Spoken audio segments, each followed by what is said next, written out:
ఐకమత్యమే మహాబలం. ఒక గ్రామంలో ఒక రైతు ఉండేవాడు.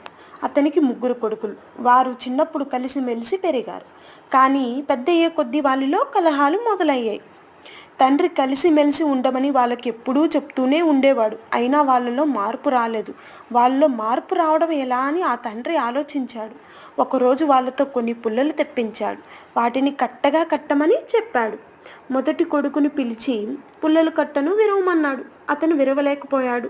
రెండో కొడుకును పిలిచి పుల్లల కట్టను విరవమన్నాడు. అతను కూడా విరవలేకపోయాడు. చివరగా మూడో కొడుకుని పిలిచి పుల్లల కట్టను విరవమన్నాడు. పుల్లల కట్టను విరవడం అతని వల్ల కూడా కాలేదు. ఆ తండ్రి 3 కొడుకుల్ని దగ్గరికి పిలిచి పుల్లల కట్టను విప్పి విడివిడిగా ఒక్కొక్క పుల్లను విరవమని చెప్పాడు. వాళ్ళు అవలీలగా విరిచేశారు. అప్పుడు ఆ తండ్రి కొడుకుల వైపు చూసి అడిగాడు, మీకు ఏమర్థమైంది? ఆ కొడుకులు, నాన్న, కలిసి ఉంటే మమ్మల్ని ఎవరూ ఏమీ చేయలేరు, విడిపోతే బలహీనమైపోతాం నాన్న, ఇక కలిసే ఉంటాం, ఎప్పుడూ కలహించుకోం అన్నారు ఆ కొడుకులు.